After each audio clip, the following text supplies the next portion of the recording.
The morning air in Calabar carried the faint scent of wet soil after the early dawn drizzle. The birds chirped softly in the mango tree that shaded the massive compound of the white-painted mansion on Marion Hill. Inside, the house was quiet. Too quiet for a home that usually echoed with music, laughter, and the clinking of glasses from evening dinners. The marble floor glistened under the soft light sneaking in through the large glass windows, and the only sounds were the hum of the generator from the back of the house and the slow ticking of the golden wall clock in the living room. Naomi stood by the dining table, carefully wiping the polished glass top with a soft white cloth. Her hands moved rhythmically, but her mind wasn't in the work. Her eyes were swollen and tired. She hadn't slept properly all night. The house had been full of whispers and movements the night before. Madame Renee hadn't gone to bed early. She was laughing, giggling, and talking on the phone for hours. Naomi heard parts of the conversation she wished she hadn't. She had been working in the house long enough to know when something was wrong, and what she heard last night could destroy everything. She sighed and glanced at the spiral staircase that led upstairs to the master bedroom. Her heart tightened each time she looked in that direction.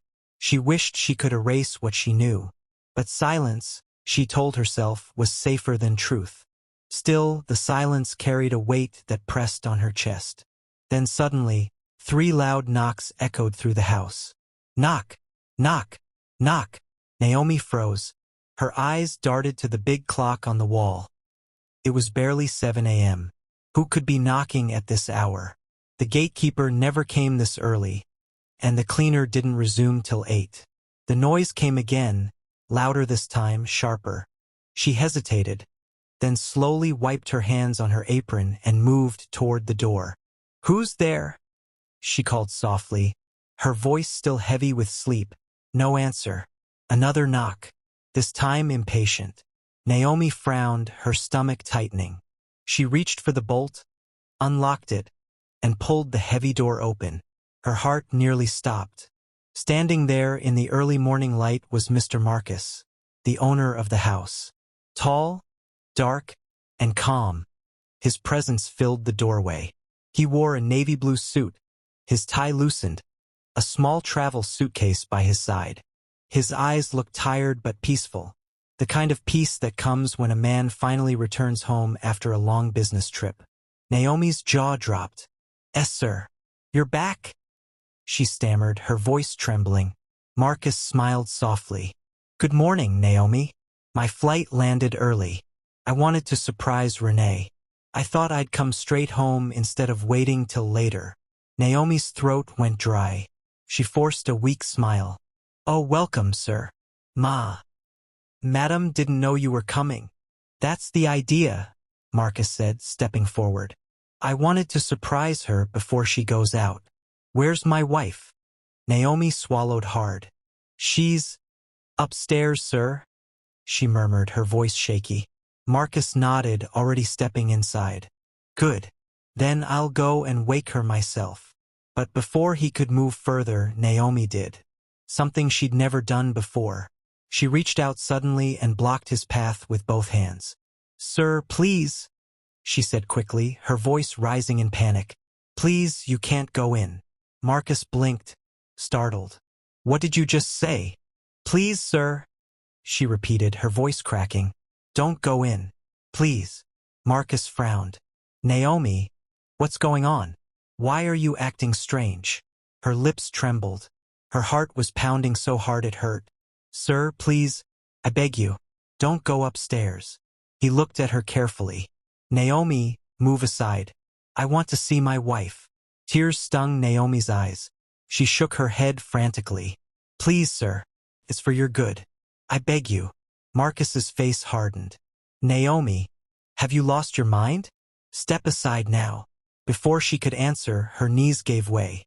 She dropped to the marble floor, grabbing his legs desperately. "Please, sir, I'm begging you, don't go in there. Please." Marcus froze. His heartbeat quickened. "Safe for my heart?" he repeated, his voice low and sharp. "Naomi, what are you talking about?" She bit her lip, tears streaming down her face. Sir, please, I can't say it. Please don't make me. Marcus pulled his leg gently from her grip, his face pale now. Where's Renee? He asked quietly. Naomi said nothing. The silence stretched. Marcus took a step inside the house. His footsteps echoed softly on the floor. Naomi followed him, crying silently. The scent of air freshener mixed with Renee's favorite perfume still lingered in the air. Everything was in place, the vase, the framed pictures, the golden curtains. But something in the air felt wrong. He stopped at the bottom of the stairs.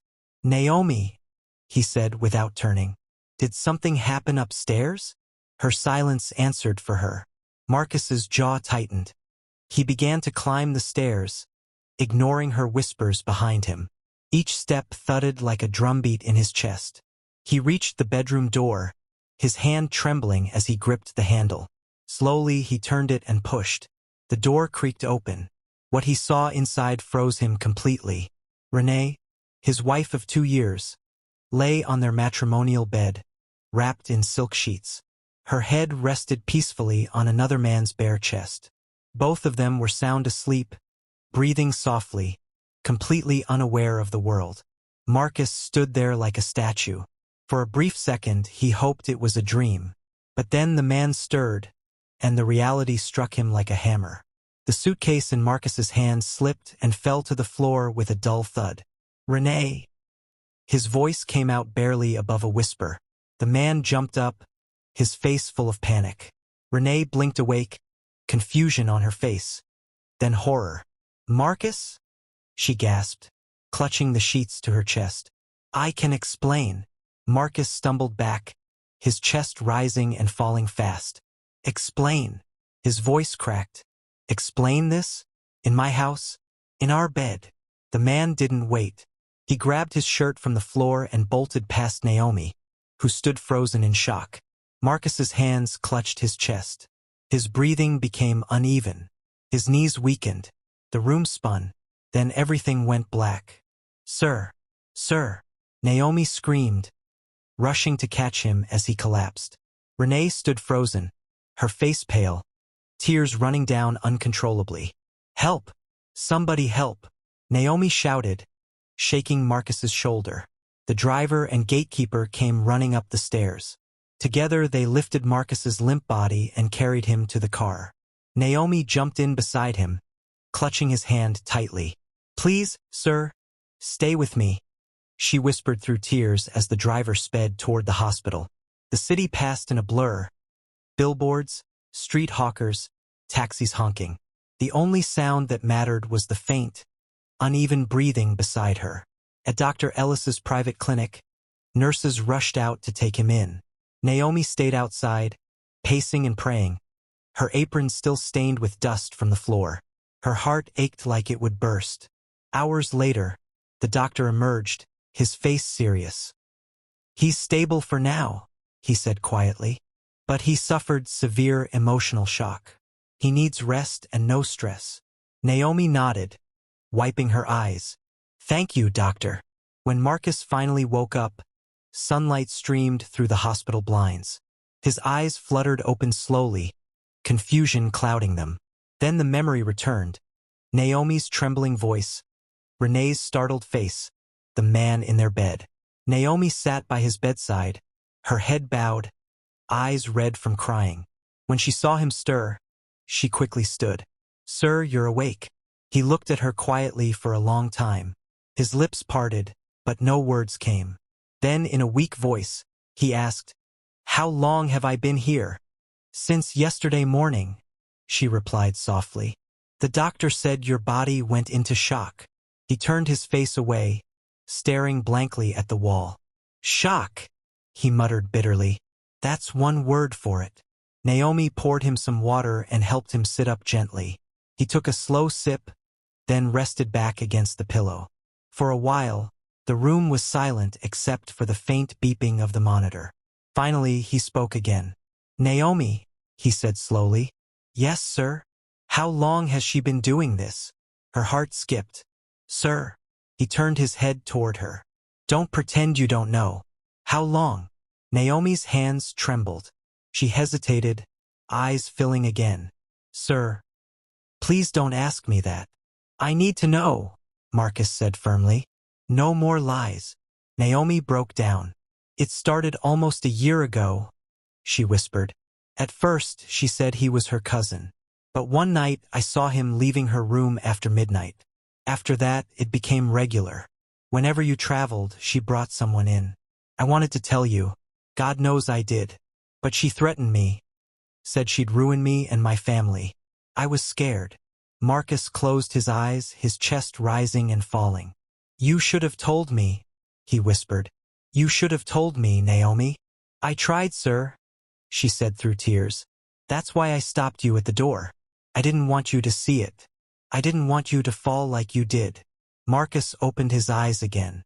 There were tears in them now, but they didn't fall. "You didn't fail me," he said softly. "She did." Naomi lowered her head, wiping her eyes. "I'm so sorry, sir." The door opened slightly, and a nurse stepped in. "Sir, your blood pressure is improving. The doctor will be in soon." Marcus nodded, then looked at Naomi again. "Where's Renee?" Naomi hesitated. "She came here earlier. I told her you were sleeping. I didn't let her in." A faint smile crossed his lips. "Good." The silence that followed was heavy but calm. For the first time since that morning, Marcus's eyes softened. "Thank you," he said quietly. Naomi blinked, confused. "For what, sir?" "For trying to protect me, even when it was already too late." Naomi smiled faintly, tears shining in her eyes again. "You're a good man, sir. You didn't deserve this." Marcus looked away, the weight of her words settling in his heart. For the first time since everything fell apart, he felt something that wasn't anger or grief. He felt gratitude for the one person who stayed. The sun was already climbing high above Calabar when Marcus slowly sat up in his hospital bed. The faint smell of antiseptic filled the room, and the quiet beeping from the heart monitor marked every second that dragged by. His head still throbbed faintly from the emotional storm of the last 2 days, but at least his heart had stopped racing. For a man who had conquered boardrooms, who'd built companies across Africa, who'd been called the billionaire with a golden touch, Marcus now felt as weak as a child. All his power, all his wealth, none of it had protected him from heartbreak. Naomi entered quietly, holding a tray with food. The aroma of jollof rice and fried plantain filled the room. She was dressed neatly in her simple blue uniform, her face still swollen from tears but calm. "Good morning, sir," she said softly. Marcus turned slowly. His eyes met hers for a brief moment before he looked away. "Morning, Naomi. I brought you food," she said, placing the tray on the side table. "Doctor said you need to eat something light." Marcus gave a small smile, though it didn't reach his eyes. "Thank you." She hesitated for a moment, watching him stare at the window like a man lost in thought. The sunlight poured through, catching the edges of his face. The sadness carved deep beneath his calm expression. Naomi took a step back. "Should I leave you to eat, sir?" "No," he said quietly. "Please stay. I don't want to be alone." Her heart ached at the sound of his voice. Broken, hollow, not like the confident man who once commanded every room he entered. She sat gently on the chair beside the bed. He stared at the food for a while before picking up the spoon. Each bite was slow, mechanical. He wasn't eating for taste, just survival. Naomi watched him in silence until he finally put the spoon down and leaned back, breathing heavily. "You don't have to force yourself, sir," she said quietly. "The doctor said you can rest and eat later." He nodded slightly. "Naomi, do you think people can ever truly change?" She blinked, surprised by the question. "Change, sir?" "Yes," he said, still staring at the window. "Do you think someone who betrays you can ever become different? Or does betrayal live in their blood forever?" Naomi thought carefully before answering. "I don't know, sir, but I think people don't change until they lose something they love. When it's gone, that's when they start to see who they really are." Marcus turned his gaze to her, his eyes soft but pained. "Do you think she loved me?" Naomi looked down. "Sir, I don't think love cheats. Love waits. Love protects." What she did. It wasn't love. He exhaled slowly, his shoulders sinking. The silence between them was thick, heavy with unspoken memories. I used to think, he said, his voice trembling slightly, that money solved everything, that if you gave your wife the best, cars, vacations, a mansion, she would never feel the need to look elsewhere. I was wrong. I gave her everything except the one thing she apparently wanted. My presence. Naomi's eyes softened. Sir, don't blame yourself. You were working hard for your family. That's what any good man would do. He gave a sad laugh. Maybe I worked so hard to build an empire that I forgot to build a home. Naomi didn't respond. She just sat there, her eyes glistening. Sometimes silence speaks louder than words. A knock came at the door. Naomi turned quickly as the nurse entered, carrying a clipboard. Mr. Marcus, your vitals are good, she said cheerfully. The doctor said you can be discharged tomorrow morning. Marcus nodded quietly. Thank you. The nurse smiled and left. Naomi looked at him. You're going home tomorrow. Yes, he said flatly. Home, if you can still call it that. She hesitated. Will you see her? His eyes hardened. I have nothing left to say to Renee. Naomi bit her lip, deciding not to push further. Instead, she busied herself clearing the tray and tidying the table. The sound of plates clinking filled the silence until Marcus spoke again. His tone softer now. Naomi. Yes, sir. Do you have family here in Calabar? She shook her head. No, sir. My family is in Aqua Ibum. My mother and my younger brother. He nodded slowly. I see. And your brother, the one I helped with his school fees. How is he doing? Her face brightened a little. He graduated last month, sir. He wants to be a teacher. A faint smile touched Marcus's lips. That's good. I'm proud of him. Naomi's heart swelled with gratitude. Thank you, sir. You don't know what that help meant to us. When my father died, we had nothing. You gave me a chance when no one else did. Marcus looked at her quietly. You've been loyal, Naomi, even when it could have cost you everything. Tears welled in her eyes again. I couldn't watch you walk into that kind of pain. I had to try. He nodded slowly. You did the right thing. For a long time, neither of them spoke. The rhythm of the wall clock filled the air. Naomi adjusted the curtains slightly, letting the breeze sweep in from the window. Outside, Calabar streets were waking up. Hawkers calling out, kiki horns buzzing, the distant sound of children going to school. Life went on, even when hearts were broken. Later that evening, as the sky turned orange, Marcus's room filled with soft light. Naomi was folding his clothes when the door creaked open. A familiar voice broke the calm. Marcus. Naomi froze. The tray nearly slipped from her hands. Renee stood at the door, dressed in a white blouse and black skirt. Her face was pale, her eyes swollen from crying. Her makeup couldn't hide the sleepless nights written all over her face. Marcus's expression hardened instantly. What are you doing here? Renee stepped forward, her voice trembling. Marcus, please. I just want to talk. There's nothing left to talk about, he said coldly. Please, she whispered. I made a mistake. I was lonely. You were always traveling and… He cut her off sharply. Don't you dare blame my work for your betrayal. Every trip I took was to make our lives better. Every night I spent away was for us. Tears rolled down her cheeks. Marcus, I didn't mean for it to happen. I swear it didn't mean anything. He laughed bitterly. You destroyed our home for something that didn't mean anything. That's worse. Naomi stood quietly in the corner, wishing she could disappear. She'd seen heartbreak before, but never this raw, never this painful. Renee knelt beside the bed, reaching for his hand.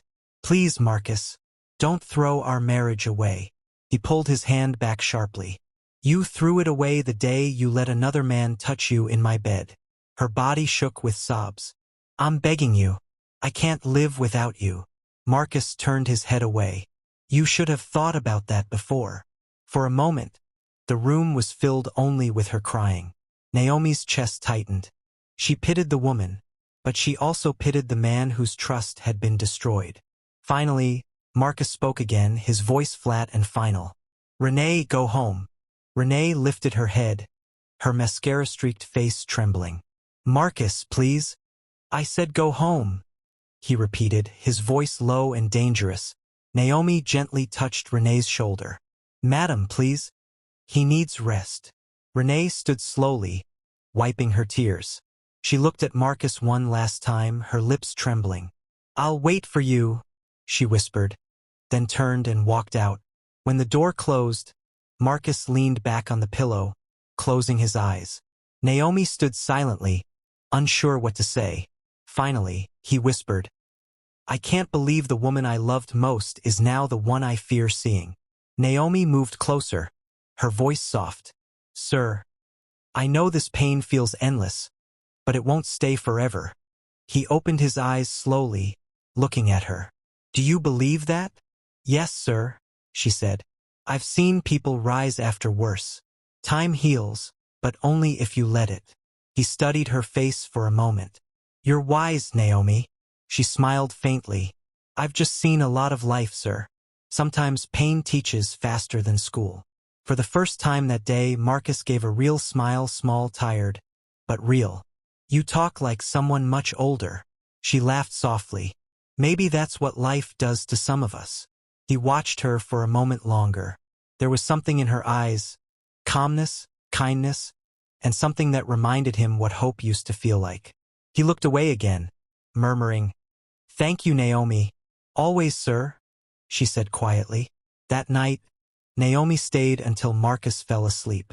She watched his breathing steady and the pain on his face slowly soften. Then she turned off the lamp and tiptoed out of the room. Outside, the stars over Calabar shimmered softly, and somewhere in the distance, the church bell rang for night prayers. Naomi looked up at the sky and whispered to herself, God, please heal his heart. She didn't know that in the days to come, that prayer would change both of their lives in ways neither of them expected. Marcus returned home 3 days later. The ride from the hospital felt longer than any of his business flights abroad.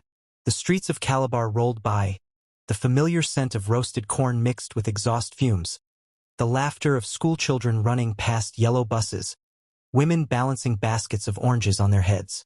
Life was moving as usual, but inside Marcus, everything felt still, empty. The black SUV pulled up slowly before the wide gates of his mansion. The compound looked the same. Trimmed hedges, tall palm trees, the marble fountain still running softly in the center. Yet nothing felt like home anymore. As the driver stepped out to open the door, Marcus just sat there for a moment, looking at the tall building that once gave him pride. Now it stood like a stranger. Naomi was already waiting by the entrance, her hands clasped together. She wore a plain cream dress instead of her uniform. The doctor had told Marcus to rest and avoid stress, so she had taken it upon herself to keep the house quiet and clean. When she saw him step out, her heart ached. His posture was straight, but his eyes told a different story. Eyes that had seen too much pain in too little time.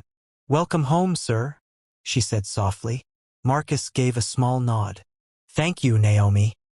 He walked past her into the house, the air conditioner humming faintly as he entered. Everything was just as he left it. The golden curtains, the large painting above the fireplace, the faint scent of air freshener. Yet somehow the house felt smaller, lonelier. He stopped at the center of the living room, his eyes scanning the place. She took her things? He asked quietly. Naomi nodded. Yes, sir. The driver helped pack them yesterday. She left early this morning. Marcus exhaled slowly. Good. The word didn't carry anger, only exhaustion. He dropped his car keys on the center table, then lowered himself onto the sofa. For a long while, he didn't say anything. Naomi stood quietly nearby, unsure if she should stay or leave. You can sit, he said suddenly. Sir. Sit, Naomi. Please. She sat carefully on the edge of a chair opposite him. Marcus looked around again, his voice quiet. You know, Naomi, when I built this house, I thought it would be my dream home. I picked every detail myself, the marble, the lighting, even the curtains. I wanted it to be a place full of love. Now I can't even breathe properly in here. Naomi lowered her gaze. It will heal again, sir. Homes can heal, just like hearts. He gave a faint smile. Do you really believe that? Yes, sir. I've seen people lose everything, and then somehow life gives them peace again. It may not happen quickly, but it comes. Marcus leaned back. You talk like a pastor. She chuckled softly. No, sir. Just a survivor. He studied her for a long moment. Tell me something, Naomi. When you heard everything that happened that morning, what did you really think of me? She blinked. Think of you, sir? Yes, he said quietly. You saw me collapse, cry like a fool. Did you think I was weak? Naomi shook her head quickly. Never, sir. I thought you were human.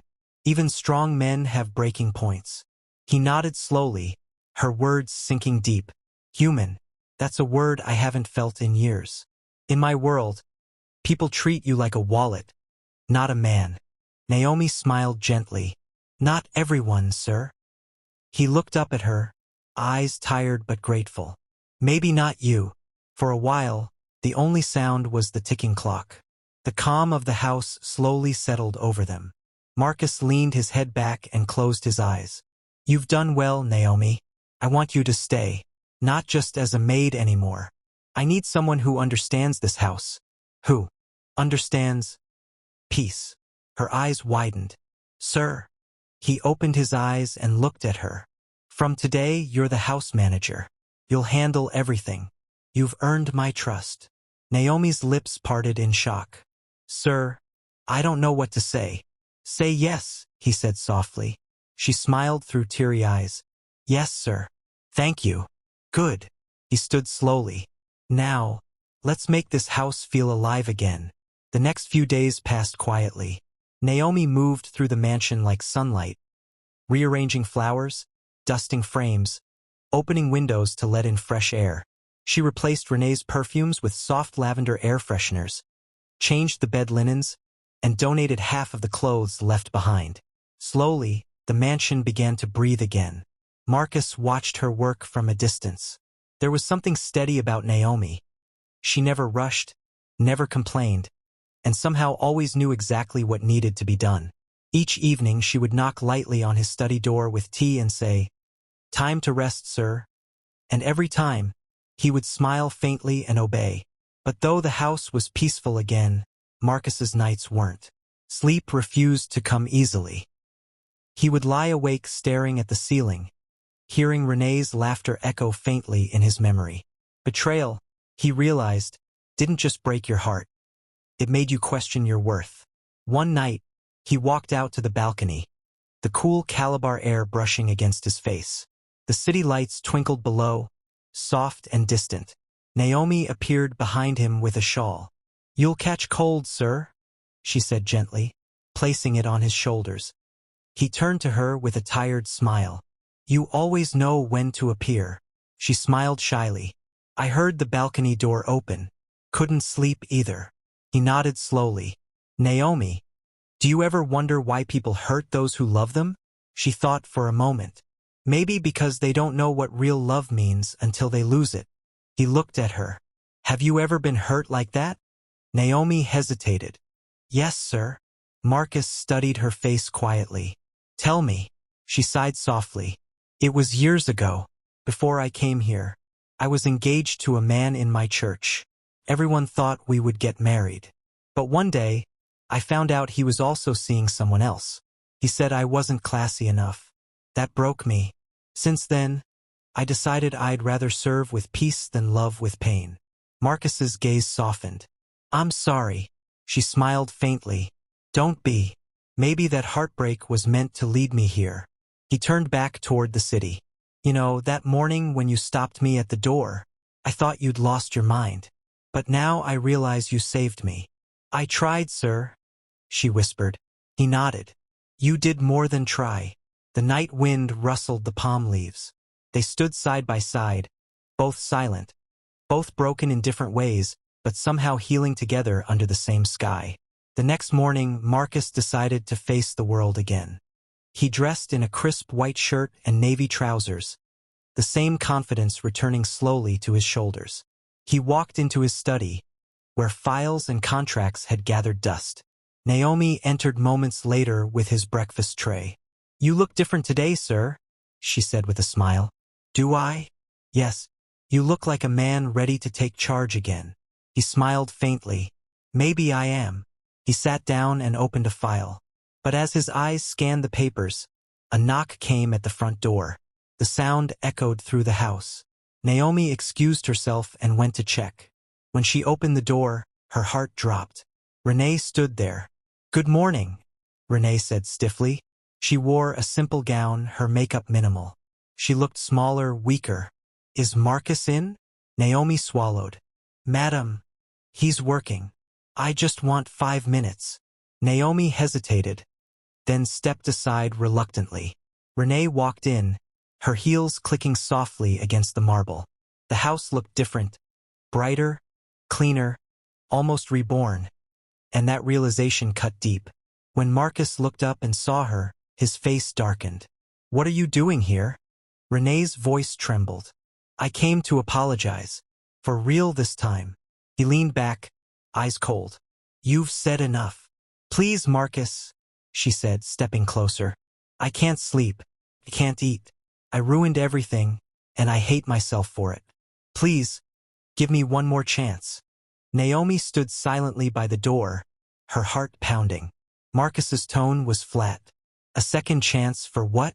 To break me again?" "Renee, I don't hate you, but I can't trust you." She burst into tears. "Please, Marcus. I'll do anything." He stood abruptly, his voice rising. "Enough. You killed every ounce of love I had for you. Do you understand that? I forgave you the moment I left the hospital. But forgiveness doesn't mean reunion." Her sobs echoed through the room. Naomi looked away, her throat tightening. "Leave Renee," Marcus said quietly but firmly. "Go find peace somewhere else." Renee wiped her tears, her voice cracking. "You'll regret this, Marcus. One day you'll realize no one can love you like I did." He didn't flinch. "Then may that day never come." She turned and stormed out, her heels tapping faster this time. The sound faded until the gate closed behind her. Marcus stood there breathing deeply, trying to calm the storm in his chest.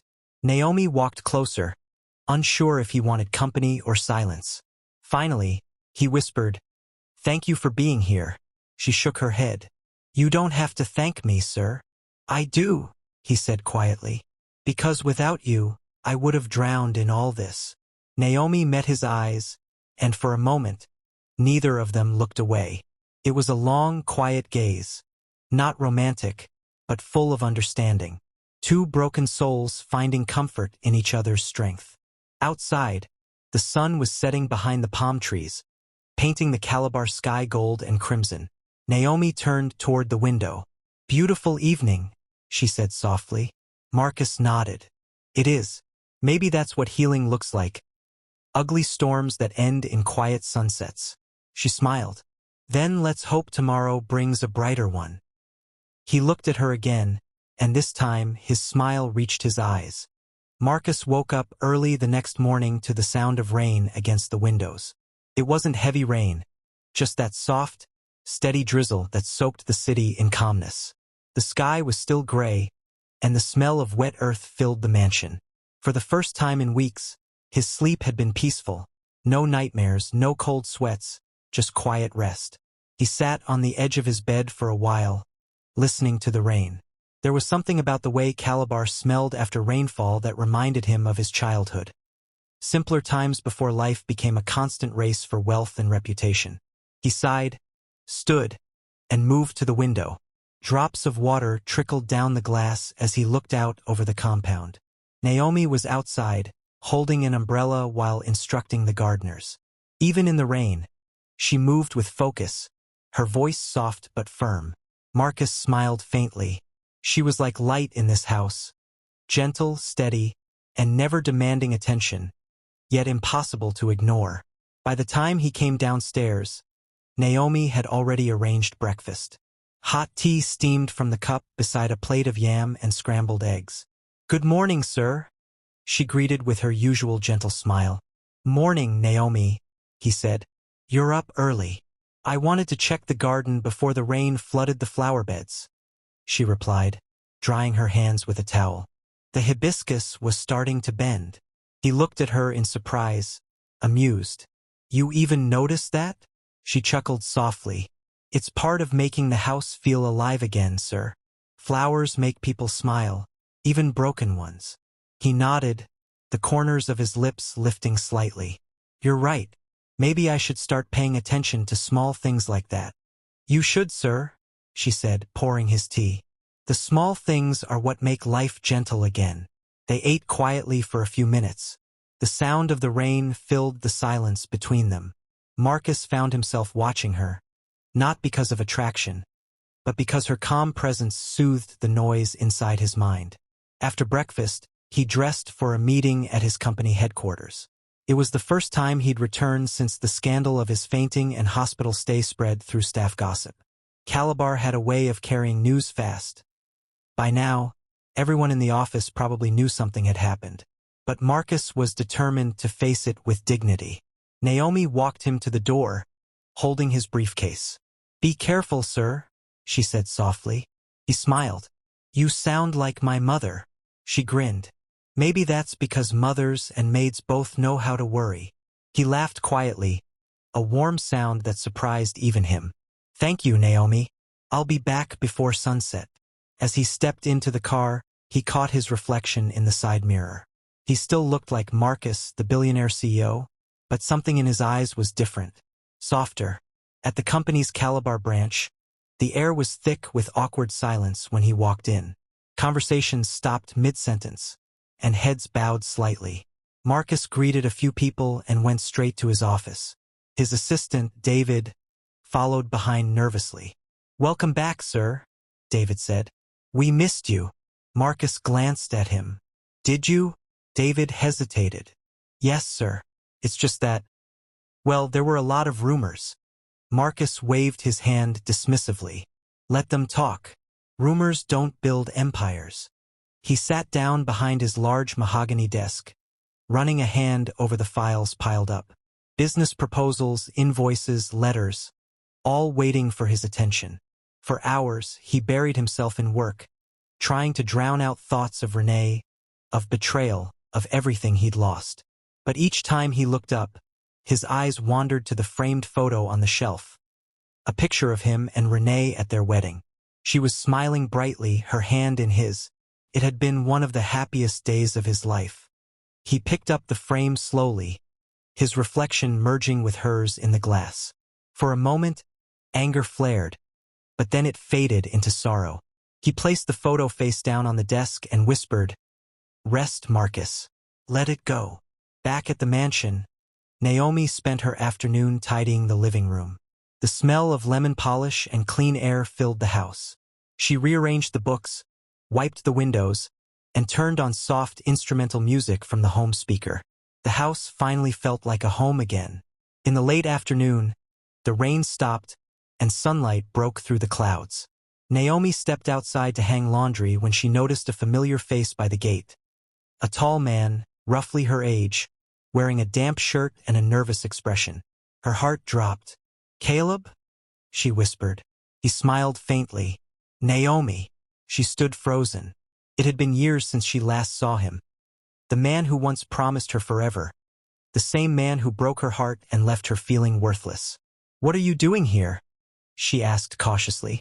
I came to see you, he said, taking a hesitant step forward. I heard you work here now. I've been trying to find you for months. Naomi's eyes narrowed. Why? He sighed. I made a mistake. I shouldn't have left you. I thought I was chasing a better life, but I found nothing. I just want to talk. Her chest tightened. Caleb, please don't bring your unfinished business into my peace. I've worked too hard to move past what you did. He shook his head desperately. Naomi, I know I hurt you, but I'm not the same man.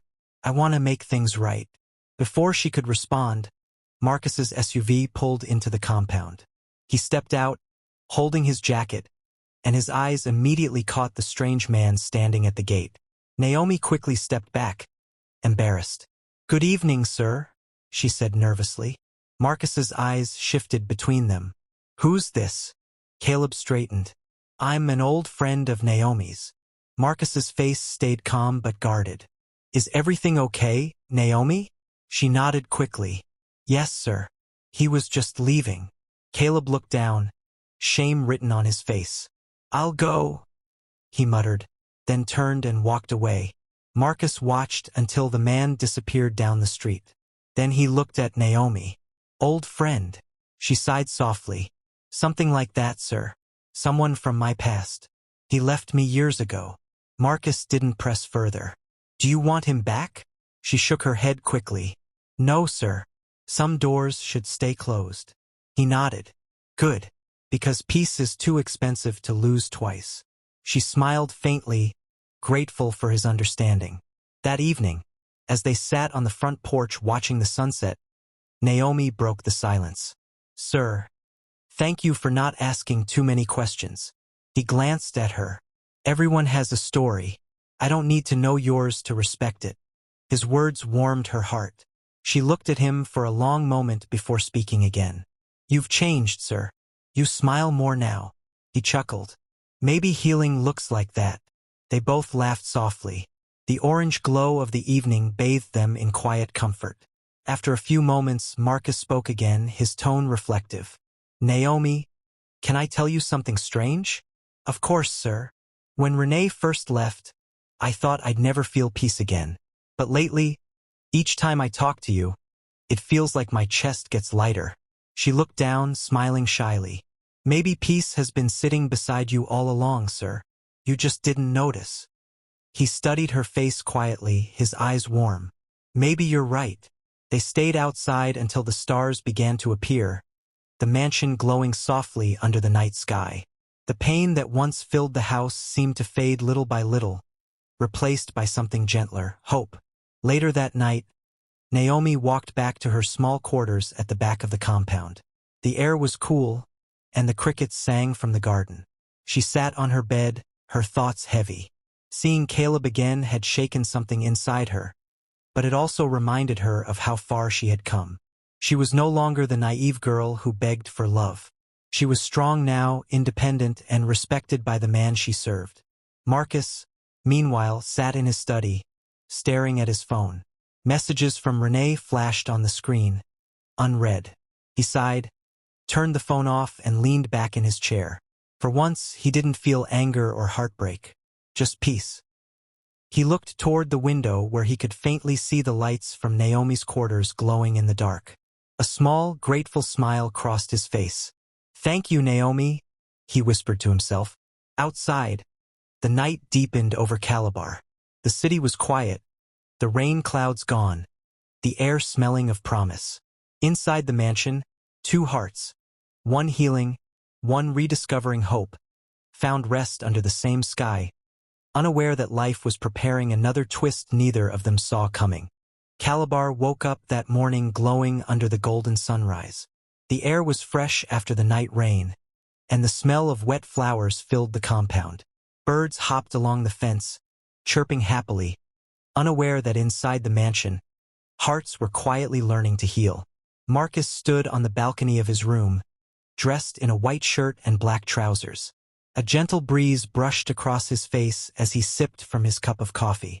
Below, he could see Naomi sweeping the front porch, her movements graceful and calm. Watching her had become part of his morning routine, not because of attraction, but because her presence made him feel grounded. She carried peace wherever she went, and peace was something he hadn't known in a long time. Good morning, sir, she greeted from below, smiling up at him. Good morning, Naomi, he called back. The air smells good today. She laughed softly. That's Calabar rain for you, sir. Even the dust becomes perfume afterward. He smiled faintly, shaking his head. You and your sayings. They're true, sir, she teased, sweeping faster. It's nature's way of starting over. Her words sank deeper than she probably realized.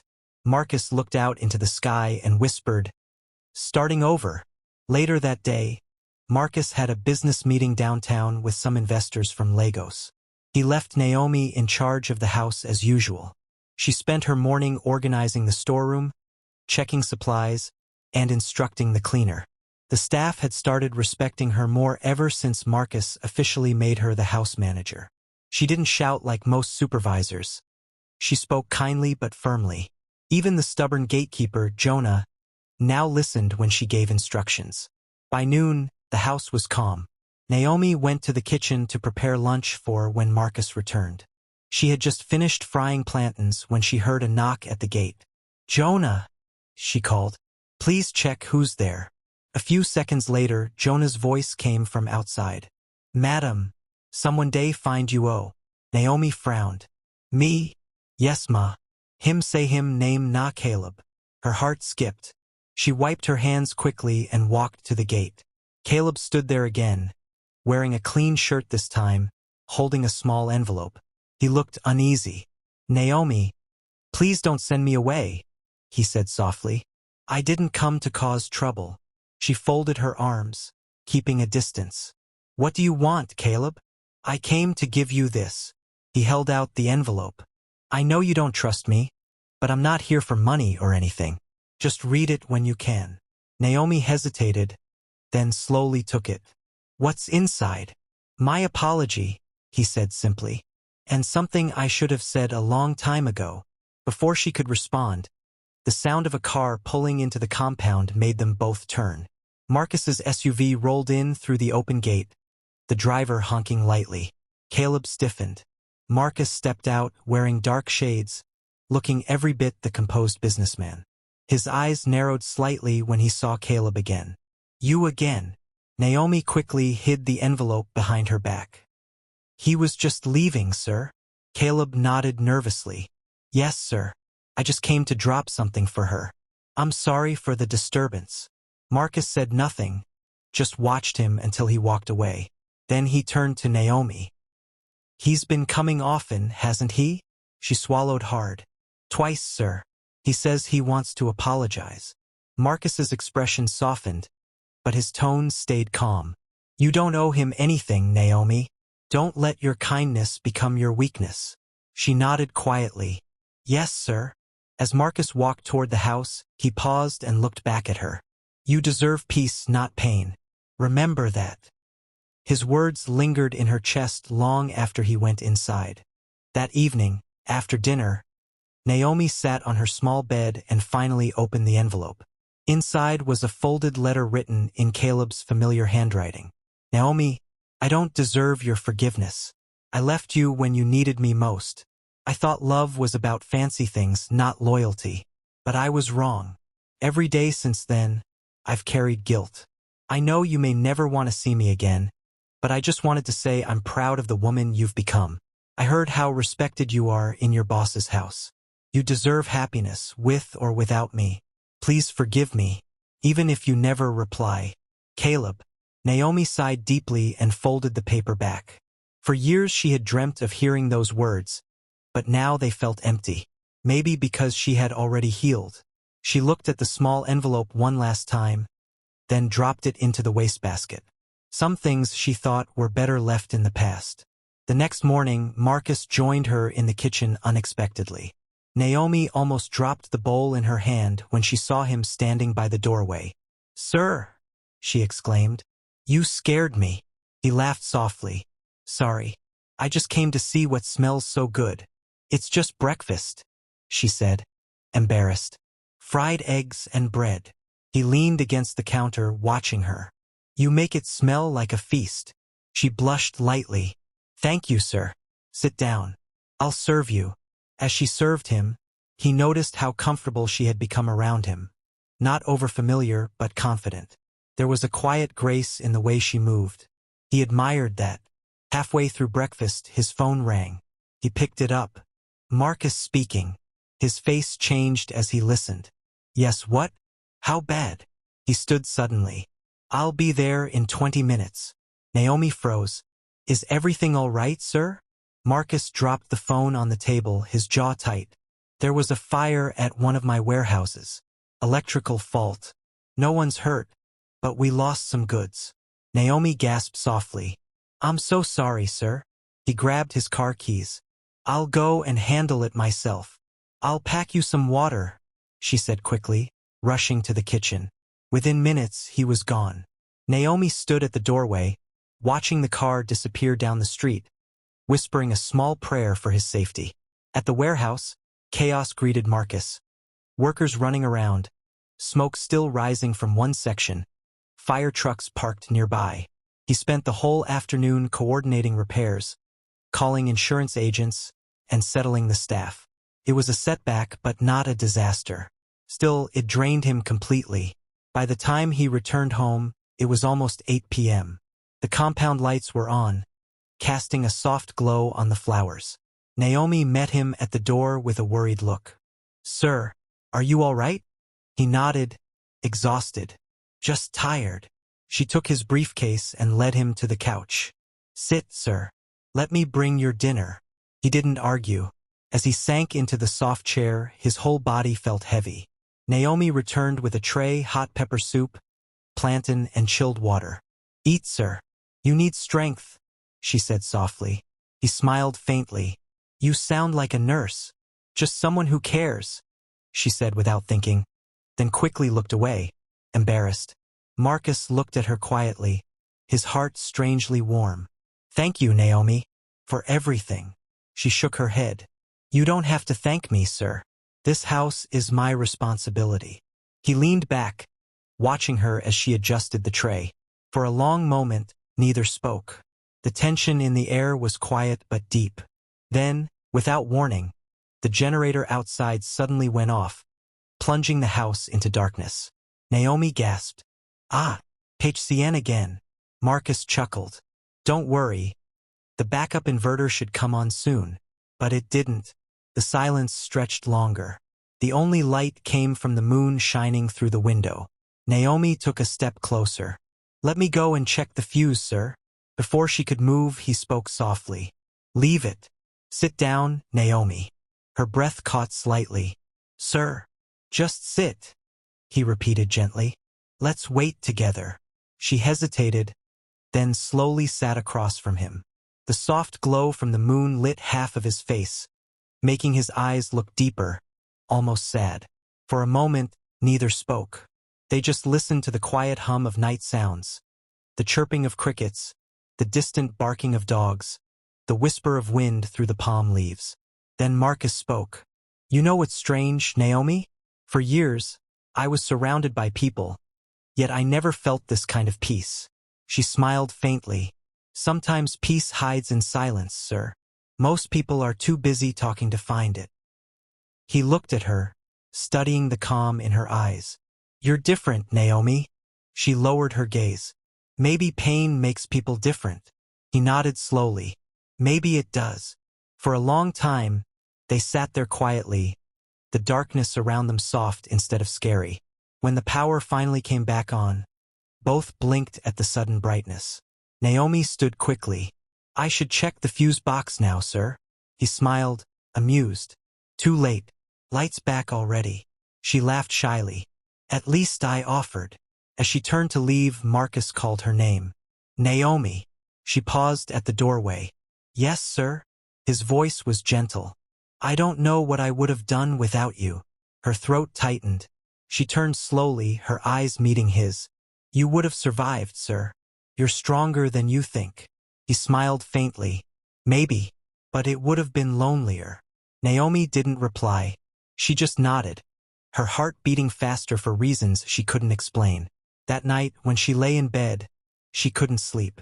Every time she closed her eyes, she saw Marcus's face in the moonlight, tired, kind, and searching for something even he didn't understand.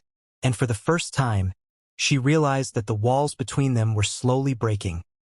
Not because of words, but because two wounded souls had begun to see themselves in each other.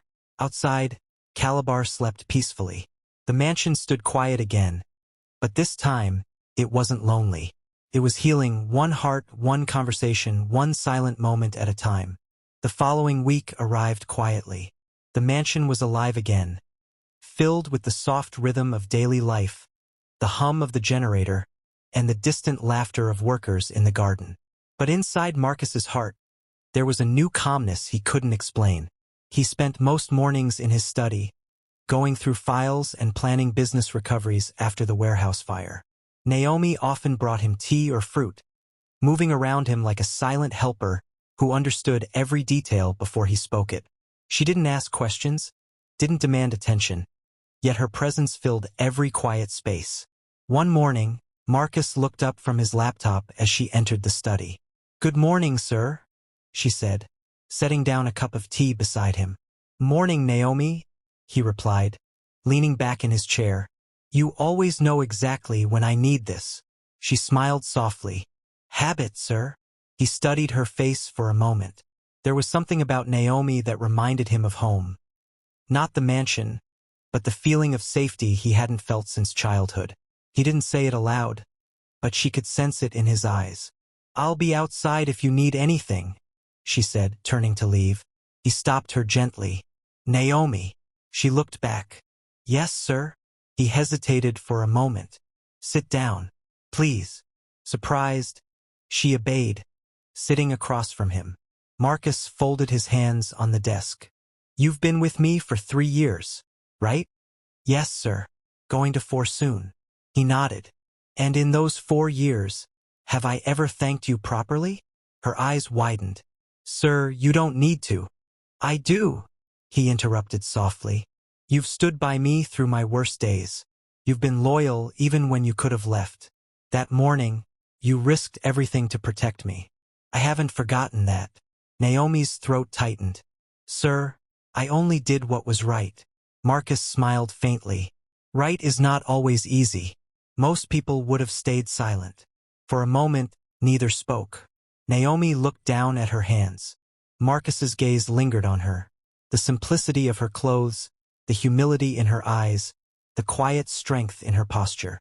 It was strange how peace could wear such an ordinary face. Just then, the phone on the desk buzzed. Marcus sighed and picked it up. "Yes." "What? Are you sure?" "All right. Send me the details." He hung up, frowning. Naomi's heart skipped. "Sir, is everything okay?" "It's Renee," he said after a pause. "She's in Calabar." Naomi froze. "She came back." "Yes," he said quietly. "My lawyer just called. She filed a petition. She's contesting the divorce papers." Naomi's mouth fell open. "What? But she signed them." "She never did," Marcus said bitterly. "She took the documents but never submitted them. Now she's claiming I acted unfairly. She wants half of my properties." Naomi gasped. "After everything?" He nodded, rubbing his temples. "It's not about love anymore, Naomi. It's about power. Some people can't stand losing control." Naomi clenched her fists, anger flashing in her usually calm eyes. "Sir, you don't deserve this." Marcus looked at her and smiled sadly. "Deserve has nothing to do with it. I'll fight her in court, but I won't let it break me again." She stood slowly. "Sir, whatever happens, you won't fight alone." He stared at her quietly, his chest tightening. "Thank you, Naomi." Later that afternoon, Marcus's lawyer came to the house with a briefcase of documents. Naomi served them refreshments while Marcus went over the case details. From the corner of the room, she listened silently as legal words flew across the air. Claims, signatures, counteraffidavits. It all sounded heavy and cold, but she could see the weight on Marcus's shoulders. When the lawyer left, Marcus leaned back in exhaustion. Naomi came closer and placed a glass of water before him. "Drink, sir," she said softly. He took a sip, then met her eyes.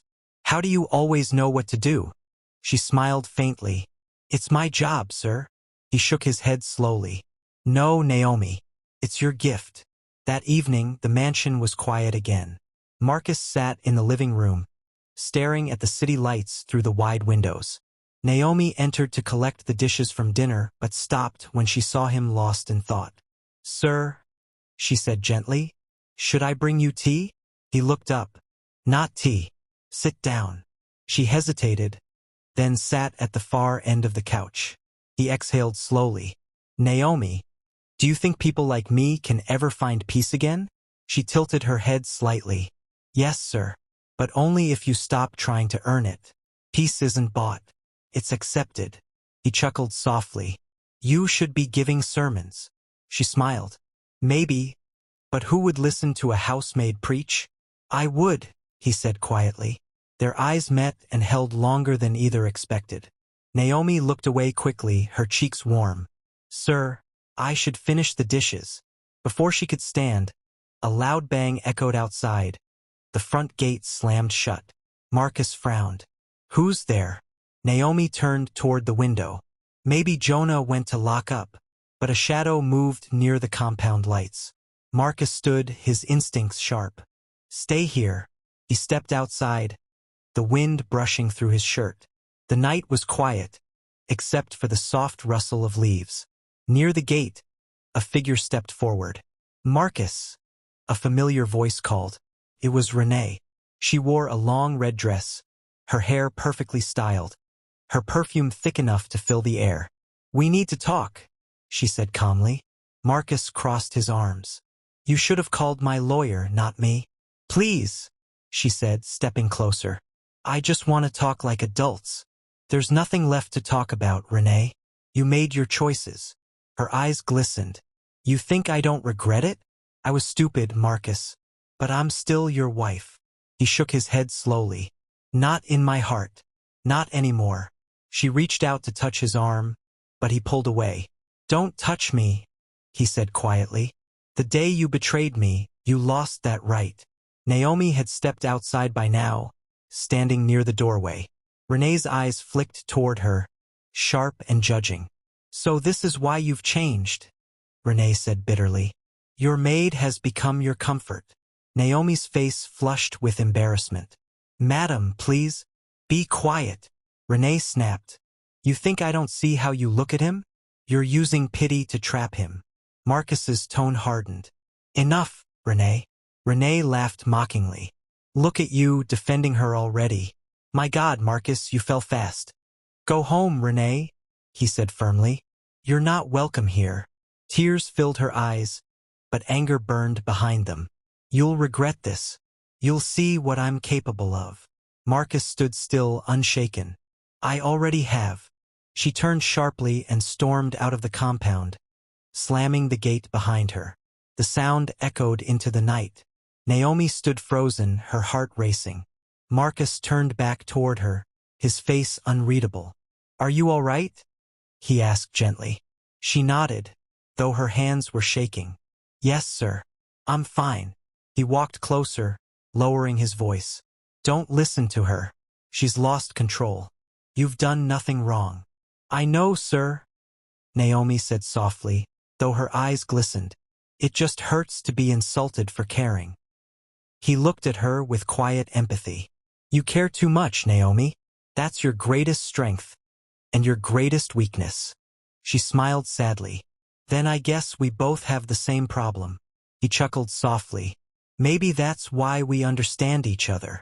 The wind blew gently through the compound, carrying the faint scent of rain again. Naomi glanced at the sky. It's going to rain soon. Marcus nodded. Let it. Maybe it'll wash away what's left of today. She looked at him, her eyes soft. You'll be fine, sir. You always are. He smiled faintly. Not always. But maybe this time, I'm not alone. Naomi held his gaze for a moment, then looked away shyly. Good night, sir. Good night, Naomi. When she walked back to her quarters, her heart was heavy but calm. She didn't know what the future held or how long Renee's storm would last. But one thing was certain. Something unspoken was growing between her and Marcus. It wasn't love yet, but it was something deep, something neither of them could name. Marcus watched her until she disappeared inside. The night sky opened up, and rain began to fall, soft and cleansing. He closed his eyes, letting the drops hit his face. For the first time in a long while, he didn't feel broken. He felt alive. Inside the mansion, the lights flickered from the thunder outside, but the air was full of quiet strength. Whatever came next, Renee's anger, the court case, the gossip, it didn't matter. He had already found what money couldn't buy: peace, loyalty, and the one heart that refused to turn away when the world did. The following days came heavy with tension. Calabar's sun burned brighter, but inside Marcus's mansion, a quiet storm was brewing. Renee had not disappeared like Marcus hoped she would. Instead, she had gone public. Within a week, gossip blogs carried headlines about the billionaire divorce scandal in Calabar. Photos of Marcus and Renee from their happier days spread online with twisted captions. Some articles claimed Marcus had abandoned her for his young housemaid. Others said Naomi had been the secret woman all along. Marcus didn't read the news, but people around him did. His business partners called, journalists emailed, and even his board members began whispering. The wound he'd been trying to heal was now being ripped open by public eyes. Naomi noticed the change in him. He stopped going out as often, spent longer hours at his desk, and sometimes just stared blankly at the floor. His calm smile had disappeared. One evening, she found him sitting alone on the balcony, his phone buzzing non-stop beside him. "Sir," she said softly, stepping closer. "You haven't eaten since morning." He didn't respond. "Sir." He finally looked up. "Naomi, do you ever feel like no matter what you do right, life will still punish you for one wrong choice?" She sat down quietly across from him. "You didn't do anything wrong, sir." He gave a tired smile. "I did. I married the wrong person. And now my name, my work, everything I built, is being dragged through mud because of it." Naomi sighed. "People will always talk, sir. The truth will stay when their words fade." He looked at her, his eyes dull but full of trust. "You really believe that?" "Yes, sir. You can't fight lies with anger. You fight them by living differently. When time passes, everyone sees who is lying." Marcus leaned back, exhaling. "You talk like you've lived twice." She chuckled softly. "Maybe I have. Once before pain and once after it." He smiled faintly for the first time in days. "You make it sound poetic." "Maybe pain is poetry, sir," she said. "It just writes on people instead of paper." Marcus laughed lightly, shaking his head. "You always know what to say, Naomi." She smiled, but deep inside, she was worried. She could feel how fragile he'd become. The world saw a powerful man, but she saw the exhaustion behind his eyes. That weekend, Marcus had to attend a business dinner in town, a gathering of investors and city officials. He didn't want to go, but the event was crucial for his company's reputation. Naomi insisted he should. "People need to see your face, sir," she said, adjusting his tie. "If you hide, they'll believe the lies." He looked down at her as she straightened his collar. For a moment he forgot to breathe. She wasn't just a maid anymore. She was the only person standing between him and collapse. "Thank you, Naomi," he said quietly. She stepped back, avoiding his gaze. "You'll be fine, sir. Just walk in with your head high." At the dinner, everything looked grand. The chandeliers glittering, the hall filled with laughter and expensive perfume. But beneath the glamour, Marcus felt eyes on him. He heard whispers, saw phones subtly pointed in his direction. Some smiled politely when he greeted them. Others exchanged knowing glances. Halfway through the evening, one of the journalists approached him boldly. "Mr. Marcus," she said with a sly smile, "many people are talking about your wife's recent statement. She says you've replaced her with your housemaid. Any comment?" Marcus's jaw tightened. "My personal life isn't for discussion." "Excuse me." He walked away, trying to stay calm. But inside, anger burned like acid. When he returned home that night, Naomi was still awake, waiting in the living room. "Welcome back, sir," she said gently. He didn't reply. He walked straight to the bar and poured himself a drink. Naomi followed, her heart pounding. She had never seen him drink before. "Sir," she said softly, "please don't." He took a sip anyway, his hands trembling slightly. "Do you know what they called you tonight?" Naomi froze. "Me? Yes," he said bitterly. "They called you my mistress. They called you the reason my marriage ended. And I stood there pretending it didn't bother me." Her face fell, and her eyes glistened. "Sir, I swear I've never—" "I know," he interrupted quickly.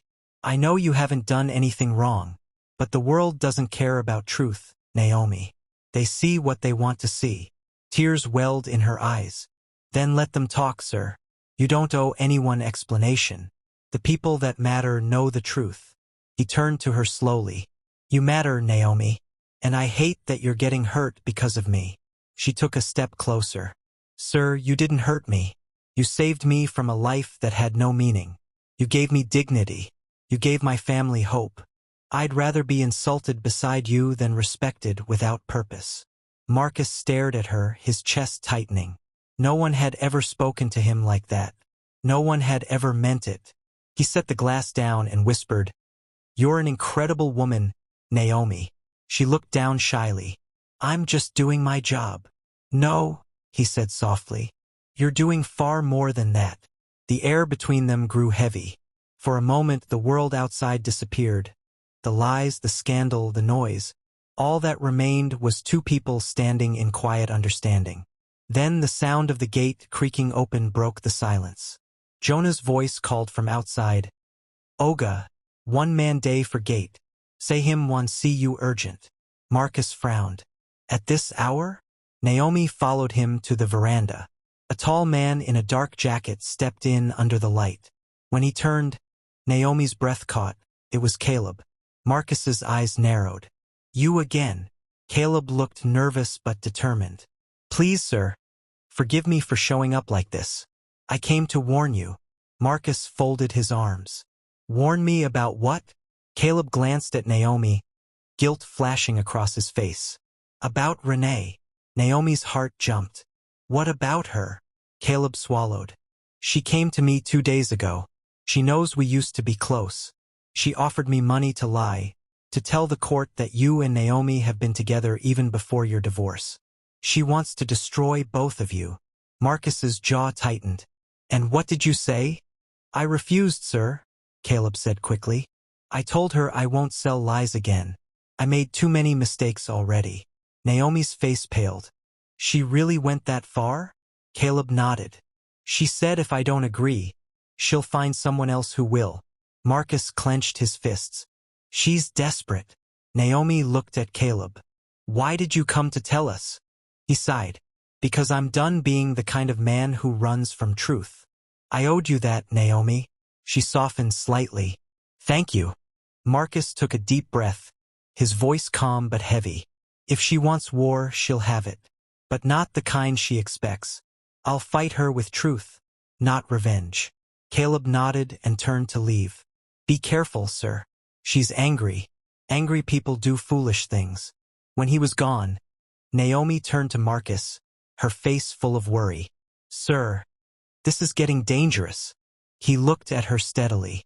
I've faced business rivals and politicians, Naomi. But nothing hurts like fighting someone you once loved. She stepped closer. Then let me help you carry it. You don't have to face her alone. His voice softened. You've already done more than enough. But I'm not done yet, she said gently. He smiled faintly. You're too stubborn for your own good. She laughed lightly through the tension. Maybe, sir, but that's how I survive. He looked at her again, really looked, at the woman who had stood by him through humiliation, lies, and heartbreak. And in that moment, something shifted quietly inside him. Naomi, he said softly, whatever happens next, promise me one thing. She tilted her head. What's that, sir? Don't leave this house until it's all over. She nodded without hesitation. I promise. Outside, thunder rumbled in the distance, and wind swept through the trees. The rain hadn't started yet, but the storm was close. Marcus looked out into the dark sky. It's going to be a long week. Naomi followed his gaze. Yes, sir. But no matter how bad the storm gets, the morning will still come. He turned toward her slowly, his eyes warm. You really believe that, don't you? She smiled faintly. I do, sir, because I've seen it happen before. He held her gaze for a long time, and for the first time in months, Marcus felt something powerful return to him.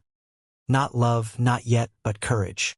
The rain began to fall softly, tapping against the roof. The mansion lights glowed through the drizzle.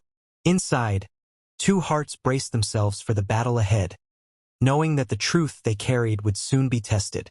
But neither of them realized that before dawn came, The storm Renee had promised would strike harder than either could imagine. The storm came faster than anyone expected.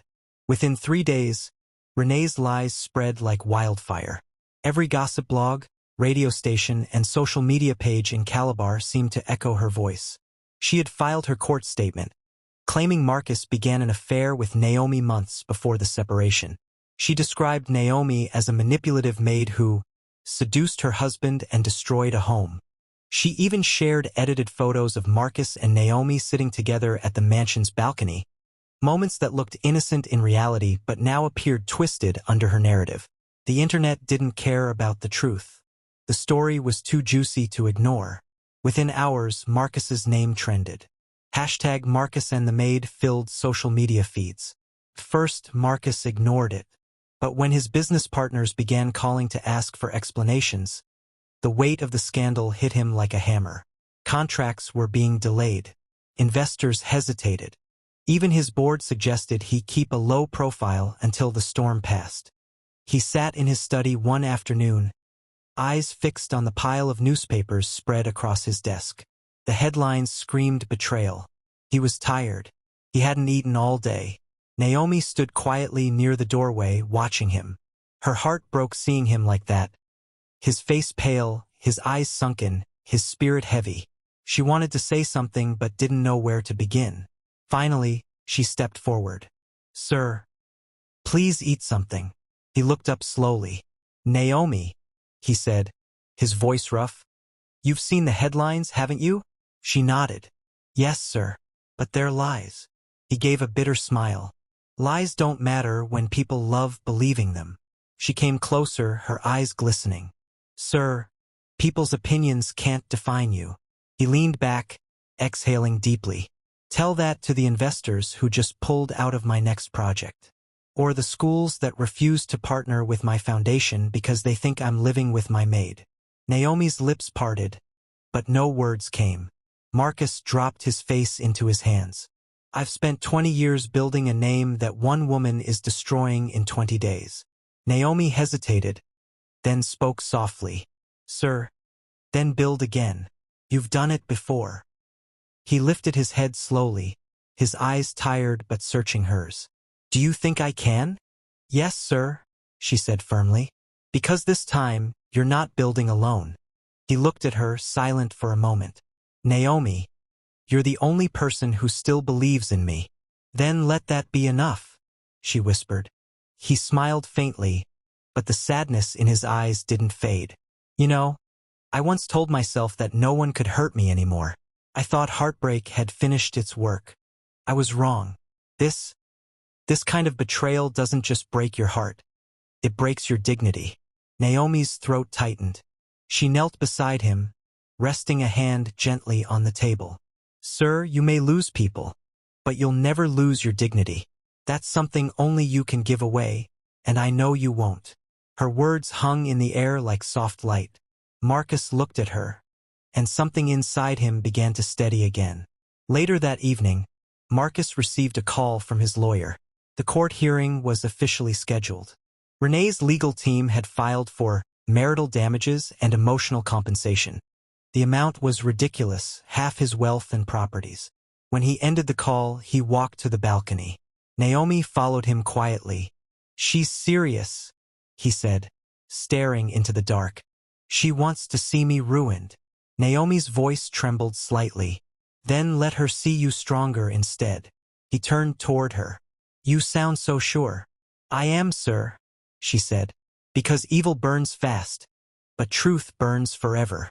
He studied her for a moment, then sighed.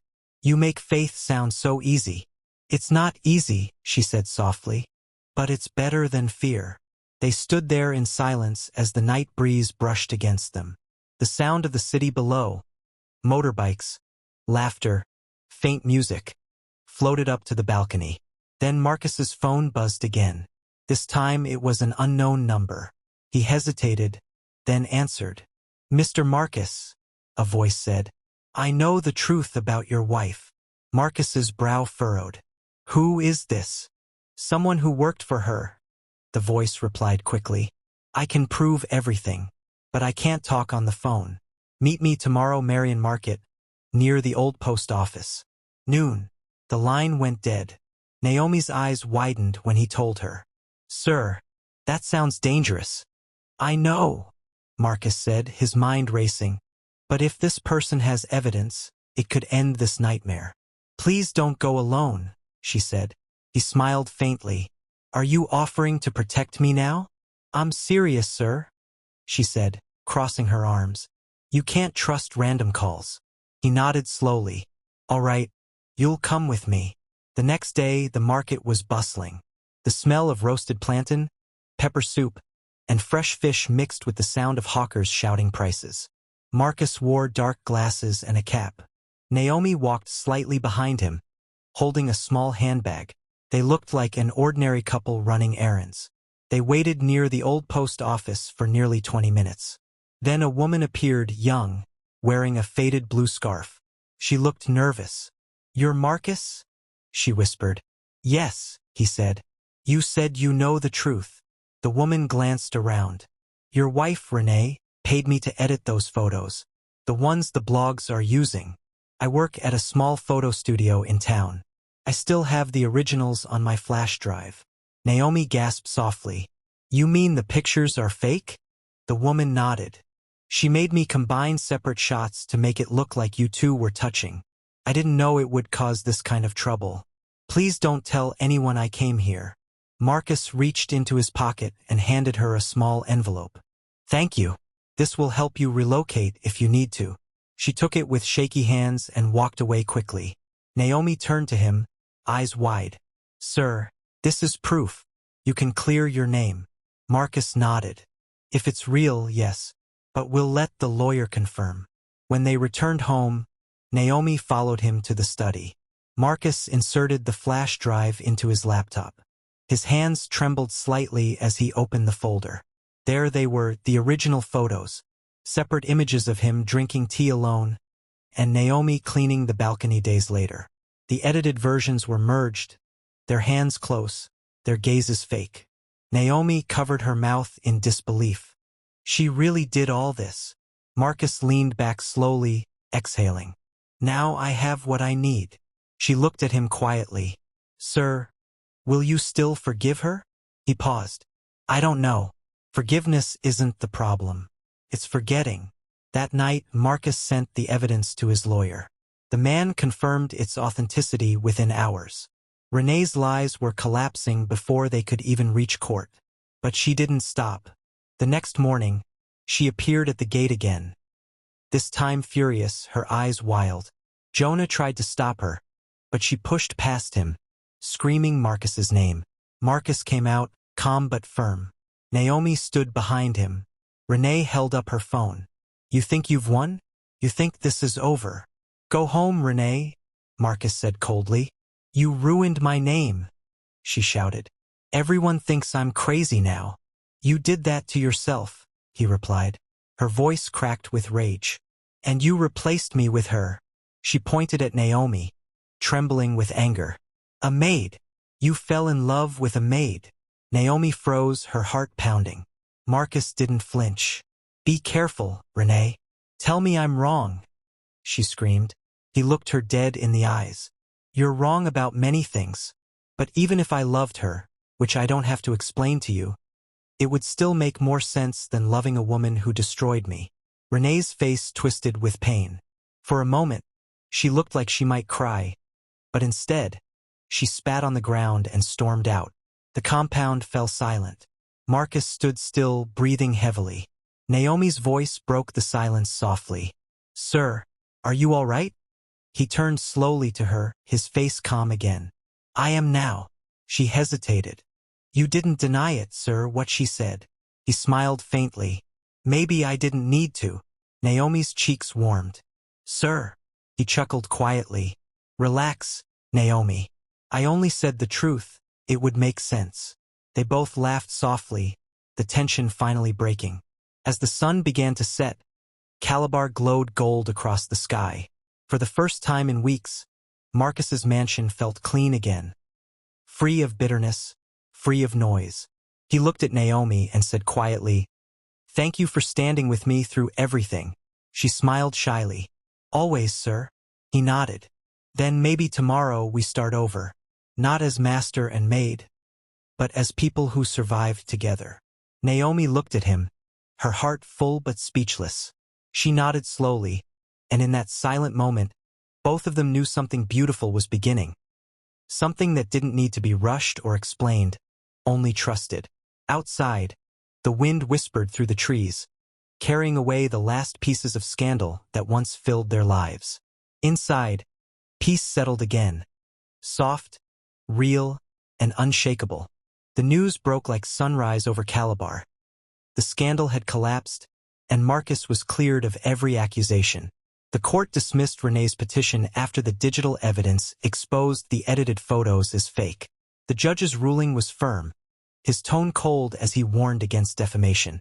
When the gavel came down, Marcus exhaled for the first time in weeks. The lies were over. Outside the courtroom, cameras flashed. Reporters shouted his name, but Marcus kept walking, his head high, his face calm. He didn't say a word. Naomi followed quietly beside him, dressed in a plain brown gown with her hair covered neatly. She carried no pride in her step, only quiet relief. The car door shut behind them, blocking out the chaos of the crowd. For a long while, Marcus said nothing. The road back to the mansion felt longer than ever. Naomi glanced at him from the passenger seat. His eyes were fixed out the window, his expression unreadable. "Sir," she said softly. "It's over now." He turned his head slightly. "Is it?" "Yes, sir," she said. "The world knows the truth now." He smiled faintly. "The world forgets fast, Naomi. Today they praise you, tomorrow they mock you again. I've learned not to chase their approval." She nodded slowly. "Then forget them, sir. Peace isn't in what people say. It's in what you know inside." Her words settled into the silence between them. When they reached the mansion, the compound looked brighter than before. The flowers by the gate had been freshly trimmed, the walls newly painted. Naomi had arranged everything while Marcus fought his legal battles. She wanted the house to feel alive again, not haunted by the past. Jonah the gatekeeper opened the door quickly and smiled. "Welcome back, sir." Marcus nodded. "Thank you, Jonah. It's good to be home." As he stepped into the living room, the scent of polish and fresh air greeted him. Felt different, lighter, warmer. He looked around, noticing the small touches Naomi had made. A new vase by the window, clean curtains, the framed family photo of him and Renee replaced with a calm landscape of the Calabar River. He turned to Naomi. "You did all this?" She nodded shyly. "I wanted the house to feel new again, sir, like a fresh start." Marcus smiled genuinely for the first time in months. "You have a gift, Naomi. You bring peace into spaces that were once broken." She looked down, embarrassed. "I just clean, sir." He shook his head softly. "No, you heal."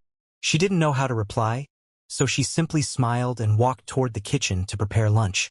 Later that afternoon, Marcus sat outside on the balcony with a newspaper in his hand. The front page had his picture with the headline, "Billionaire businessman vindicated. Wife exposed for false accusations." He read it once, then folded it and set it aside. The air smelled of rain and roasted corn from the street below. Naomi came out quietly with a tray, grilled fish, yam, and cold zobo in a glass cup. "You didn't have to cook this yourself," he said, surprised. "I wanted to, sir," she replied. "The staff are resting. They've all been working hard since the hearing started." He took a bite, savoring the taste.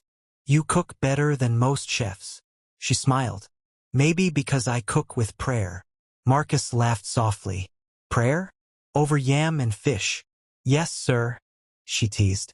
"Prayer makes everything taste better." He smiled again, but as the laughter faded, his eyes softened. "Naomi, do you ever think about the future?" She looked at him curiously. "What do you mean, sir?" "I mean after this, after all of this noise dies down. What do you want for yourself?" Her answer came quietly. "Peace, sir.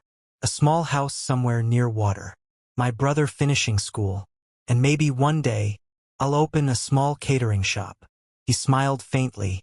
"You've thought about it." She nodded. Dreams are free, sir. I've learned to keep some in my pocket. He looked at her with quiet admiration. You remind me that life doesn't have to be complicated. Naomi chuckled. Life is only complicated when people forget to be kind. Marcus leaned back in his chair. The sun glowed warmly on his face.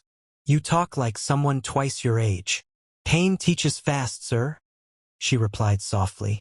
He was silent for a long moment, studying her face. Then he said gently, Naomi, I don't say this lightly, but you've changed me. You've given me reason to breathe again. Her eyes widened slightly. Sir, he continued, his voice calm and honest. You stood by me when everyone else walked away. You believed in me when I didn't believe in myself. I owe you more than I can ever repay. She lowered her eyes, her voice trembling. You don't owe me anything, sir. You've already done enough by trusting me. He smiled softly. Then maybe we're even. That night, the compound was quiet again. Marcus sat in his study, staring out at the rain falling through the soft glow of the security lights. The rhythm of the drops against the roof was steady, almost soothing. A gentle knock came at the door. Come in, he said. Naomi entered, holding a folder. Sir, these are the last financial reports from the warehouse repairs. He took the file, nodding. Thank you. She turned to leave, but he called her name. Naomi. She stopped. Yes, sir? He hesitated. I've been thinking. I want to make you my personal assistant. Not just house manager. Her eyes widened. Sir? Me? Yes, he said simply. You're capable, organized, and trustworthy. I can't think of anyone better. She shook her head, flustered. But sir, I don't have a degree. I only finished secondary school. Marcus smiled. You have something more valuable, character. That's something schools can't teach. Her throat tightened. I don't know what to say. Say yes, he said gently. She smiled shyly. Yes, sir. Good, he said, signing one of the papers before him. We start tomorrow, but tonight you rest. She nodded and walked out, her heart racing. She had never imagined a life beyond service. Yet here she was, standing on the edge of a new beginning. As she stepped into the hallway, she paused by the large window overlooking the garden. The rain had stopped, and the moonlight danced across the wet leaves. She whispered softly, Thank you, God. Down in the study, Marcus stared at her reflection through the glass door. A quiet smile tugged at his lips. He hadn't felt this calm in years. But not everyone shared his peace. Across town, Renee sat in her friend's apartment, surrounded by empty bottles and crushed tissues. Her once perfect hair was messy, her makeup smudged. The news of her failed case had spread faster than her lies. People mocked her online, calling her jealous, desperate, and wicked. She scrolled through her phone angrily, reading the comments. Serves her right. How can you fake pictures? She tried to destroy her husband for nothing.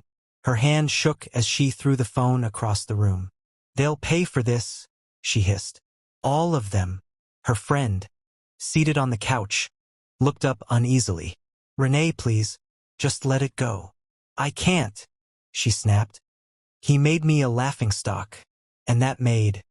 Her voice broke, hatred rising in her throat. I'll ruin her life the way she ruined mine. The friend sighed. You already ruined yourself. Renee's eyes burned with fury. Watch me, she whispered. Back at the mansion, Naomi lay awake in her small room, staring at the ceiling fan turning slowly above her. Sleep refused to come. Her mind kept replaying the last few months. Marcus collapsing, the scandal, the courtroom. She thought of how everything had changed between them. Somewhere in her chest, something warm and confusing was growing. She turned on her side, whispering to herself, Don't be foolish, Naomi. He's your boss. But her heart didn't listen. In his room upstairs, Marcus wasn't sleeping either. He sat on the edge of his bed, running a hand through his hair. The rain had stopped, but his mind was loud. Naomi's voice echoed in his memory. The calm, the kindness, the quiet strength. She was nothing like Renee. He stood up, walked to the window, and looked out at the dark sky. A soft breeze brushed his face. "Maybe God broke me," he whispered, "just to rebuild me with better hands." Downstairs, Naomi stirred restlessly, the same words floating in her heart though she hadn't heard his. The next morning came with bright sunlight and new energy. Marcus was already in his study by the time Naomi arrived, dressed neatly in a navy blue skirt and white blouse. She looked different, more confident, radiant. He looked up and smiled. "You look ready." "I'm nervous, sir," she admitted, laughing. "Good. That means you care." He handed her a notebook. "Let's start. I'll show you how to handle client reports." As the morning passed, Marcus found himself laughing again, something he hadn't done genuinely in months. Naomi worked quietly beside him, writing notes, answering calls, learning fast. The office felt alive again. By afternoon, she brought him lunch. "You haven't eaten, sir?" He looked up from his laptop. "You're becoming my conscience now." She smiled. "Someone has to remind you you're human." He chuckled. "Then don't stop." The day ended with laughter and light conversation. For the first time, the mansion didn't feel like a house filled with ghosts. Felt like home. As Naomi prepared to leave the office, Marcus stood by the window watching her organize the desk. "Naomi," he said softly. She looked up. "Yes, sir?" "Thank you," he said. "For what, sir?" "For staying when you had every reason to leave." She smiled gently. "That's what loyalty means, sir. You stay when it's hardest." Marcus's chest tightened slightly. "Then I hope I never lose that." She picked up her notebook and said quietly, "Some things can't be lost, sir. They can only be protected." He nodded slowly. "And I'll protect you, Naomi. That's a promise." As she walked out, a soft wind blew through the window, carrying the scent of rain and flowers. Marcus closed his eyes and smiled. He didn't know what tomorrow held, but for the first time he wasn't afraid. Far away, Renee's anger simmered into something darker. A plan. And though peace had finally settled over Marcus's home, the next storm was already gathering beyond the horizon. But for tonight, the mansion glowed softly under the Calabar moon. Two hearts unknowingly standing on the edge of love, and another on the edge of revenge. The rain returned to Calabar that week, falling softly over rooftops and palm trees. It came with thunder that rolled across the sky, a warning of storms both outside and within. Inside Marcus's mansion, life had slowly settled into peace. Naomi had become his right hand, managing the household and the office with quiet grace. Laughter sometimes echoed again through the living room, gentle, warm, and real. But peace, as always, was fragile. One afternoon, Marcus was on a call with a foreign investor when Jonah knocked at the door. His voice came from outside, tense and uneasy. "Oga, somebody day gate. Say she want see you." Marcus frowned. "Who is it?" "She no talk name, sir. But she say nah urgent." Marcus ended his call and walked to the window. Through the rain-smeared glass, he could make out a figure under an umbrella. The gate lights flickered. When Jonah opened the door, the woman stepped forward. Her red coat clung to her in the rain. It was Renee. Marcus's jaw tightened. "Let her in," he said quietly. Naomi, who was in the living room arranging files, froze when she saw Renee walk in. Her makeup was perfect, but her eyes were swollen, red, tired, and restless. "Marcus," Renee began softly. "Please hear me out." He didn't answer. He simply gestured toward the couch. She sat slowly, folding her wet umbrella, her perfume heavy in the air. Naomi stepped back, uncertain. Marcus glanced at her. "It's all right, Naomi. Wait in the study." She nodded and quietly walked away, though her heart pounded. Renee clasped her hands together. "Marcus, I'm not here to fight. I can't live like this anymore. Everyone hates me. My friends stopped picking my calls. I lost my job. I have nothing left." Marcus crossed his arms. "You did that to yourself, Renee." She flinched. "I know. I was angry. I wanted revenge, not realizing I was burning my own life down. I came to apologize." He looked at her, his expression unreadable. Apology. Yes, she said, her voice cracking. You didn't deserve what I did. I let jealousy blind me. I saw how peaceful you became, how close you grew to that maid, and I felt replaced. I acted like a fool. Marcus sighed deeply. You weren't replaced, Renee. You left long before you packed your bags. Love isn't a game, and I was never your enemy. Tears filled her eyes. Please, Marcus, give me one more chance. I can change. He shook his head slowly. No, Renee. Forgiveness isn't the same as return. You'll have to find your healing somewhere else. Her lips trembled. So that's it. He nodded. That's it. She stood abruptly, her face twisting with pain. You think she'll make you happy? That girl? She's beneath you, Marcus. She's nothing. Marcus's voice stayed calm, but his tone cut through the air. Enough, Renee.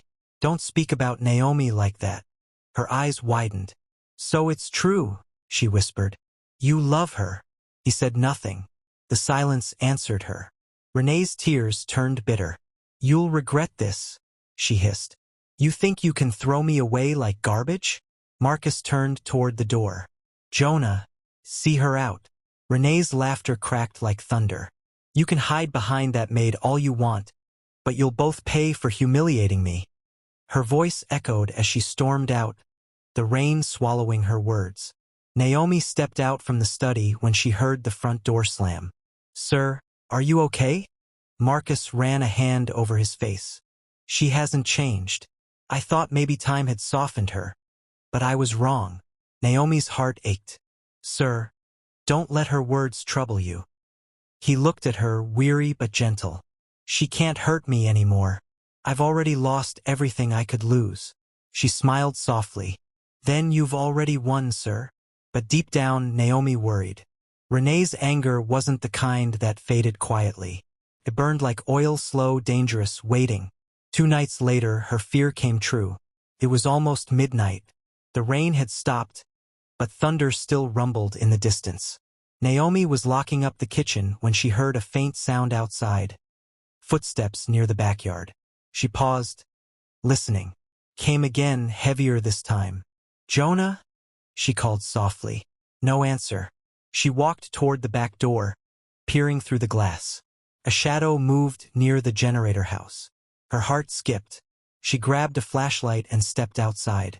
The air was cold, the grass wet beneath her feet. Who's there? She called again. The shadow moved fast. Before she could react, a rough hand grabbed her from behind, covering her mouth. She struggled, the flashlight falling to the ground. A voice hissed in her ear. Stay quiet, or I'll hurt you. Her scream came out muffled. From upstairs, Marcus, who had been working late in his study, heard the sound. Faint but sharp. His instincts fired immediately.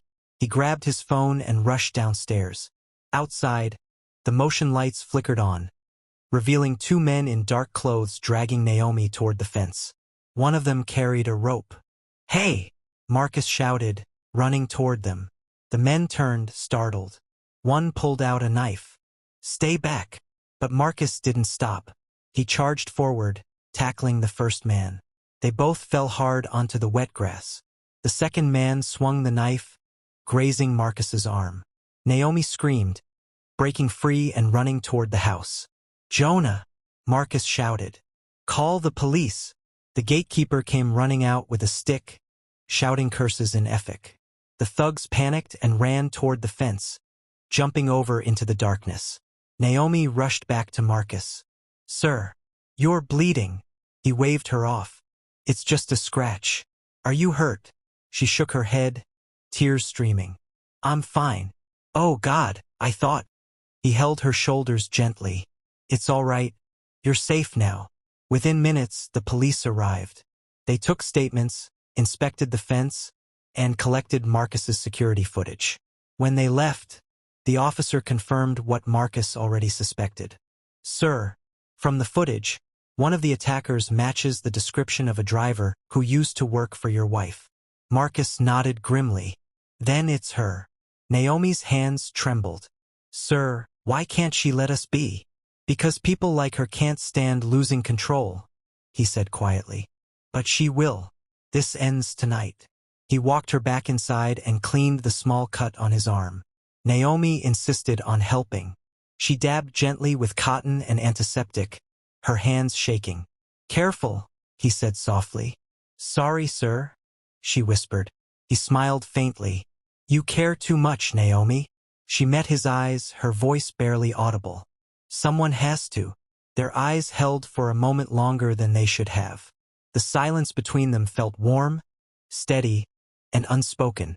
He whispered, You saved my life tonight. She shook her head. You saved mine, sir. Neither said more. The house fell quiet again, except for the soft sound of rain returning outside. By morning, the police confirmed Renee's arrest. One of the thugs had been caught trying to leave town and confessed everything. She had hired them to scare Naomi, not knowing they would be caught so easily.